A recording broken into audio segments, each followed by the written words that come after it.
Welcome to BG classes. Mental ability, ಮಾನಸಿಕ ಸಾಮರ್ಥ್ಯ. ಈ ಒಂದು ವಿಷಯದ ಮೇಲೆ ನೀವು ಯಾವುದೇ ಒಂದು ಪರೀಕ್ಷೆಯನ್ನು ತಗೊಂಡ್ರು ಕೂಡ ಪಿಸಿ ಇಂದ ಹಿಡಿದು ಕೆಎಎಸ್ ವರೆಗೂ ಕೂಡ ಕ್ವಶನ್ಸ್ಗಳು ರೈಸ್ ಆಗ್ತಾನೆ ಇರುತ್ತೆ. ಪಿಸಿ, ಪಿಎಸ್ಐ ಆಗಿರ್ಬೋದು, ಪಿಡಿಒ ಆಗಿರ್ಬೋದು, ಹಾಗೆ ಎಸ್ಟಿಎ, ಎಫ್ಟಿಎ ಎಲ್ಲ ಎಕ್ಸಾಮ್ಗೂ ಕೂಡ ನಿಮಗೆ ಹೆಲ್ಪ್ ಆಗುತ್ತೆ. ಡೈರೆಕ್ಷನ್ಸ್ ಅಂದ್ರೆ ದಿಕ್ಕುಗಳಿಗೆ ಸಂಬಂಧಿಸಿದಂತೆ ಕೆಲವು ಪ್ರಶ್ನೆಗಳನ್ನ, ಅಂದ್ರೆ ಕಳೆದ ವರ್ಷಗಳಲ್ಲಿ ಪ್ರಶ್ನೆ ಪತ್ರಿಕೆಗಳಲ್ಲಿ ಏನ್ ಕೇಳಿದರೆ ಅದಕ್ಕೆ ರಿಲೇಟೆಡ್ ಆಗಿರೋ ಪ್ರಶ್ನೆಗಳನ್ನ ನಾವು ನೋಡೋಣ. ಡೈರೆಕ್ಷನ್ ಫಸ್ಟ್ ನಮ್ಗೆ ಮೇನ್ ಆಗಿ ದಿಕ್ಕುಗಳನ್ನ ನೋಡ್ಬೇಕು. ಉತ್ತರ, ದಕ್ಷಿಣ, ಪಶ್ಚಿಮ, ಪೂರ್ವ. ಹಾಗೆ ಇದನ್ನ ಈಸಿಯಾಗಿ ನೀವು ನೆನ್ಪಿಟ್ಕೋಬಹುದು. ಈ ಆನೆ ವಾಯುವ್ಯಕ್ಕೆ ಹೋಯಿತು. ಈಶಾನ್ಯ, ಆಗ್ನೇಯ, ನೈಋತ್ಯ, ವಾಯುವ್ಯ. ಓಕೆ, ಉತ್ತರ, ದಕ್ಷಿಣ, ಪಶ್ಚಿಮ, ಪೂರ್ವ. ಇನ್ನ ಉಳಿದಾಗೆ ಇದನ್ನ ನೀವು ಈ ಆನೆ ವಾಯುವ್ಯಕ್ಕೆ ಹೋಯಿತು ಅಂತ ನೆನ್ಪಿಟ್ಕೋಬೇಕು. ಈಶಾನ್ಯ, ಆಗ್ನೇಯ, ನೈಋತ್ಯ, ವಾಯುವ್ಯ. ಈಗ ನಮ್ಗೆ ಇಷ್ಟು ದಿಕ್ಕುಗಳು ಗೊತ್ತಾಯ್ತು ಅಂದ್ರೆ, ಇದೊಂದು ಚಾರ್ಟ್ ಹಾಕೊಳ್ಳೋದು ನಮ್ಗೆ ಈಸಿಯಾಗಿ ಗೊತ್ತಾಯ್ತು ಅಂದ್ರೆ ನಾವು ಪ್ರಾಬ್ಲಮ್ನ ಈಸಿಯಾಗಿ ಸಾಲ್ವ್ ಮಾಡ್ಬೋದು. ಫಸ್ಟ್ ಪ್ರಾಬ್ಲಮ್ ಏನಿದೆ, ಎಂ ನ ದಕ್ಷಿಣಕ್ಕೆ ಮತ್ತು ಕ್ಯೂ ನ ಪೂರ್ವಕ್ಕಿದ್ದರೆ ಎಂ ಕ್ಯೂ ನ ಯಾವ ದಿಕ್ಕಿಗಿದ್ದಾನೆ? ಇಲ್ಲಿ ಎನ್, ಎಂ, ಕ್ಯೂ ಅಂತ 3 ಪರ್ಸನ್ಸ್ ಗಳು ನಮ್ಗೆ ಗೊತ್ತಾಗ್ತಾ ಇದ್ದಾರೆ. ಓಕೆ, ಫಸ್ಟ್ ನಾವು ದಿಕ್ಕುಗಳದ್ದು ಒಂದು ಚಾರ್ಟ್ ಅನ್ನ ಹಾಕೋಬಿಡೋಣ. ಉತ್ತರ, ದಕ್ಷಿಣ, ಪಶ್ಚಿಮ, ಪೂರ್ವ. ಈ ಆನೆ ವಾಯುವ್ಯಕ್ಕೆ ಹೋಯಿತು. ಈಶಾನ್ಯ, ಆಗ್ನೇಯ, ನೈಋತ್ಯ, ವಾಯುವ್ಯ. ಸೊ ಇಲ್ಲಿ ಏನ್ ಕೇಳಿದರೆ, ಎನ್ ಅನ್ನೋನು ಎಂ ನ ದಕ್ಷಿಣಕ್ಕೆ ಇದ್ದಾನೆ ಅಂತ ಹೇಳ್ತಾ ಇದ್ದಾನೆ. ಅಂದ್ರೆ ಇಲ್ಲಿ ಒಬ್ಬ ಸೆಂಟ್ರಲ್ ಇದ್ದಾನೆ ಅಂತ ಅನ್ಕೊಳ್ಳೋಣ. ಇಲ್ಲಿ ಎಂ ಇದ್ದಾನೆ, ಎಂ ಅನ್ನೋ ವ್ಯಕ್ತಿ ಇದ್ದಾನೆ. ಈ ಎಂ ಅನ್ನೋ ವ್ಯಕ್ತಿನ ದಕ್ಷಿಣಕ್ಕೆ ಏನಾಗಿರೋದು, ಈ ಎನ್ ಇದ್ದಾನೆ. ಮತ್ತು ಕ್ಯೂ ನ ಪೂರ್ವಕ್ಕಿದ್ದಾನೆ. ಎಂ ನ ದಕ್ಷಿಣಕ್ಕೆ, ಕ್ಯೂ ನ ಪೂರ್ವಕ್ಕೆ. ಪೂರ್ವ ಅಂದ್ರೆ ಈ ಕಡೆ, ಅಂದ್ರೆ ಕ್ಯೂ ಎಲ್ಲಿರ್ಬೇಕು, ಇಲ್ಲಿರ್ಬೇಕು. ಇಲ್ಲಿ ಕ್ಯೂ ಇದ್ದಾನೆ ಅಂತ ಹೇಳಿದ್ರೆ ಕ್ಯೂ ನ ಪೂರ್ವಕ್ಕೆ, ಎಂ ನ ದಕ್ಷಿಣಕ್ಕೆ ಈ ಎನ್ ಅನ್ನೋ ಒಬ್ಬ ವ್ಯಕ್ತಿ ಇದ್ದಾನೆ. ಹಾಗಾದ್ರೆ ಎಂ ಕ್ಯೂ ನ ಯಾವ ದಿಕ್ಕಿಗಿದ್ದಾನೆ ಅಂತ ಕ್ವಶನ್ ರೈಸ್ ಆಗಿರೋದು. ಸೊ ಎಂ ಅನ್ನೋ ವ್ಯಕ್ತಿ ಏನಾಗಿದ್ದಾನೆ, ಕ್ಯೂ ನ ಯಾವ ದಿಕ್ಕಿಗೆ ಇದ್ದಾನೆ? ಎಂಗೆ ಪೂರ್ವಕ್ಕೆ ಯಾರಿದ್ದಾನೆ, ಕ್ಯೂಗೆ ಎನ್ ಅನ್ನೋ ವ್ಯಕ್ತಿ ಇದ್ದಾನೆ. ಉತ್ತರಕ್ಕೆ ಯಾರೂ ಇಲ್ಲ, ದಕ್ಷಿಣಕ್ಕೆ ಕೇಳಿಲ್ಲ, ಪಶ್ಚಿಮ ಅಲ್ಲ. ಇಲ್ಲಿ ಎಂ ಯಾವ ದಿಕ್ಕಿಗಿದ್ದಾನೆ, ಈಶಾನ್ಯ ದಿಕ್ಕಿನಲ್ಲಿ ಇದ್ದಾನೆ. ಆನ್ಸರ್ ಎ, ಈಶಾನ್ಯ. ಸೆಕೆಂಡ್ ಕ್ವಶನ್, ಪಿ ಯು ಓ ನ 300 ಕಿಲೋಮೀಟರ್ ಪೂರ್ವಕ್ಕಿದ್ದಾನೆ ಅಂತ ಹೇಳ್ತಾ ಇದ್ದಾರೆ. ಓಕೆ, ಫಸ್ಟ್ ನಾವು ಇಲ್ಲಿ ಮತ್ತೊಂದು ದಿಕ್ಕುಗಳನ್ನ ಹಾಕೋಬಿಡೋಣ. ಉತ್ತರ, ದಕ್ಷಿಣ, ಪಶ್ಚಿಮ, ಪೂರ್ವ, ಈಶಾನ್ಯ, ವಾಯುವ್ಯ. ಸೊ ಇಲ್ಲಿ ಏನ್ ಹೇಳ್ತಾ ಇರೋದು, ಪಿ ಓ ನ ಪೂರ್ವಕ್ಕಿದೆ. ಇಲ್ಲಿ ಓ ಅನ್ನೋ ವ್ಯಕ್ತಿ ಇದ್ದಾನೆ, ಇಲ್ಲಿ ಓ ಅನ್ನೋ ವ್ಯಕ್ತಿ ಇದ್ದಾನೆ. ಓ ಅನ್ನೋ ಒಬ್ಬ ವ್ಯಕ್ತಿಯ ಪೂರ್ವಕ್ಕೆ ಏನಾಗಿರೋದು, ಪಿ ಇರೋದು. ಎಷ್ಟು ಕಿಲೋಮೀಟರ್ ಡಿಸ್ಟೆನ್ಸ್ ಇದೆ, 300 ಕಿಲೋಮೀಟರ್. ಮತ್ತು ಕ್ಯೂ ಎಂಬುವುದು ಓ ನ 400 ಕಿಲೋಮೀಟರ್ ಉತ್ತರಕ್ಕೆ. ಓ ಇದನ್ನಲ್ಲ, ಈ ಓ ನ 400 ಕಿಲೋಮೀಟರ್ ಉತ್ತರ ಅಂದ್ರೆ ಮೇಲೆ ಏನಾಗಿರೋದು, ಕ್ಯೂ ಇದ್ದಾನೆ. ಎಷ್ಟಿದೆ ಡಿಫ್ರೆನ್ಸ್, 400 ಮೀಟರ್ಸ್ ಇದೆ. ಆರ್ ಸರಿಯಾಗಿ ಕ್ಯೂ ಪಿ ಗಳ ಮಧ್ಯದಲ್ಲಿದೆ. ಅಂದ್ರೆ ಇಲ್ಲಿ ಕ್ಯೂ ಇದ್ದಾನೆ, ಇಲ್ಲಿ ಪಿ ಇದ್ದಾನೆ ಅಲ್ವಾ, ಇಲ್ಲಿ ಮಧ್ಯದಲ್ಲಿ ಕರೆಕ್ಟ್ ಆಗಿ ಯಾರಿದ್ದಾರೆ, ಆರ್ ಇದ್ದಾರೆ.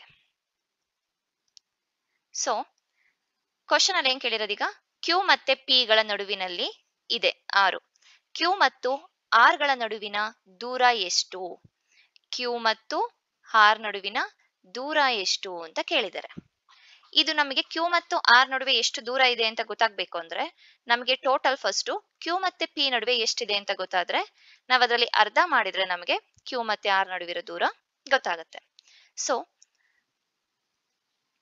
ಕ್ಯೂ ಪಿ ಸ್ಕ್ವಯರ್ ಈಕ್ವಲ್ಸ್, ನಮಗೆ ಕ್ಯೂ ಮತ್ತೆ ಪಿ ದೂರ ಬೇಕು ಅಲ್ವಾ, Q P square equals OP square plus OQ square. OP square ಎಷ್ಟಿದೆ? 300 ಸ್ಕ್ವಯರ್ ಪ್ಲಸ್ OQ ಎಷ್ಟಿದೆ? 400 ಸ್ಕ್ವಯರ್. 900 ಸ್ಕ್ವಯರ್ ಎಷ್ಟಾಗುತ್ತೆ? 90,000 ಪ್ಲಸ್ 400 ಸ್ಕ್ವಯರ್ 1,60,000. ಎಷ್ಟಾಯ್ತು ಟೋಟಲ್ ಮಾಡಿದಾಗ? ಸ್ಕ್ವಯರ್ ಇರೋದನ್ನ ನಾವು ರೂಟಲ್ಲಿ ಬರೀತಾ ಇದೀವಿ. 90,000 ಪ್ಲಸ್ 1,60,000 2,50,000. QP ಈಕ್ವಲ್ಸ್, ಇಲ್ಲಿ QP ಸ್ಕ್ವಯರ್ ಇತ್ತು ಅಲ್ವಾ, ಈ ಸ್ಕ್ವಯರ್ ಮತ್ತೆ ರೂಟ್ ಅನ್ನ ಕ್ಯಾನ್ಸಲ್ ಆಯ್ತು. ರೂಟ್ ವ್ಯಾಲ್ಯೂ ತೆಗೆದಾಗ 500 ಕಿಲೋಮೀಟರ್. ಸೊ ನಮಗೆ QP ವ್ಯಾಲ್ಯೂ 500 ಕಿಲೋಮೀಟರ್ಸ್ ಅಂತ ಸಿಕ್ತು. ಇದರಲ್ಲಿ ಅರ್ಧ ಮಾತ್ರ ಇರೋದು ಏನು? Q ಮತ್ತೆ R. 500 divided by 250 kilometre. Q ಮತ್ತೆ P ಮಧ್ಯೆ ಇರೋ ದೂರ ಎಷ್ಟಿದೆ? 250 kilometre. Answer option A. Next question. ವ್ಯಕ್ತಿಯೊಬ್ಬನು ತಾನು ನಿಂತಲ್ಲಿನಿಂದ 1 ಮೈಲಿ ನೇರ ಪೂರ್ವಕ್ಕೂ. ಸೊ ಇಲ್ಲಿ ಒಬ್ಬ ವ್ಯಕ್ತಿ ನಿಂತಿದ್ದಾನೆ.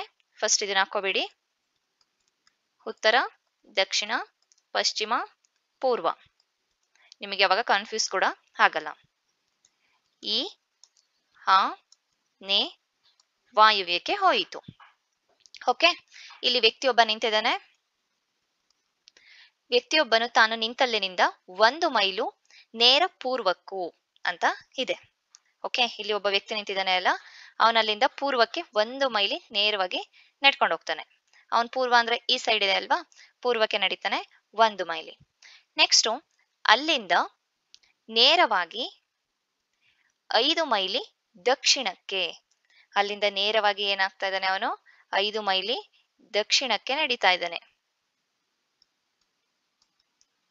ಅಲ್ಲಿಂದ ನೇರ 2 ಮೈಲಿ ಪೂರ್ವಕ್ಕೆ. ಮತ್ತೆ ಅಲ್ಲಿಂದ 2 ಮೈಲಿ ಏನ್ ಮಾಡ್ತಾ ಇದ್ದಾನೆ? ಪೂರ್ವಕ್ಕೆ ನಡೀತಾ ಇದ್ದಾನೆ.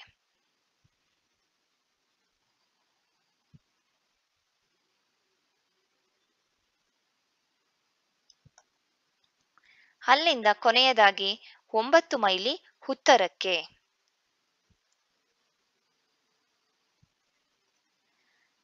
ಸಂಚರಿಸುತ್ತಾನೆ. ಈಗ ಅವನು ಹೊರಟ ಬಿಂದುವಿನಿಂದ ಎಷ್ಟು ದೂರದಲ್ಲಿ ಇದ್ದಾನೆ? ಈಗ ಅವನು ಹೊರಟಾಗಿಂದ ಎಷ್ಟು ದೂರದಲ್ಲಿದ್ದಾನೆ ಅಂತ ಕೇಳಿರೋದು. ಓಕೆ, ಅವನು ಇಲ್ಲಿಂದ ಹೊರಟಿರೋದು ಅಲ್ವಾ. ಸೊ ಈ ಹೊರಟಿರೋ ಪಾಯಿಂಟ್ ಅನ್ನ ನಾನು ಎ ಅಂತ ಅನ್ಕೊಳ್ತೀನಿ.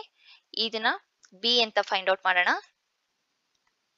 ಇದು ಸಿ. ನಮ್ಗೆ ಇಲ್ಲಿಂದ ಈ ದೂರ ಗೊತ್ತಾಗಬೇಕು.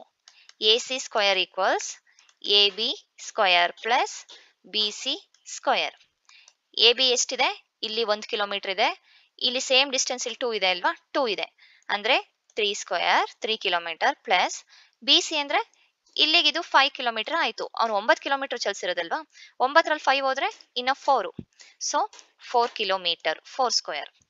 3 3s 9 plus 4 4s 16. AC square equals root 25 ಆಗುತ್ತೆ. ರೂಟ್ ಅನ್ನ ತೆಗೆದಾಗ AC ಈಕ್ವಲ್ಸ್ 5 ಕಿಲೋಮೀಟರ್. 5 ಕ್ವಶನ್ ಅಲ್ಲಿ ಮೈಲಿ ಕೇಳಿದರೆ, ಸೊ 5 ಮೈಲಿ ದೂರನ ಅವನು ನಡೆದಿದ್ದಾನೆ. Option A. ಇಲ್ಲಿಂದ ಇಲ್ಲಿಗೆ 5 ಕಿಲೋಮೀಟರ್ಸ್ ಆಗಿದೆ, 5 ಮೈಲಿ.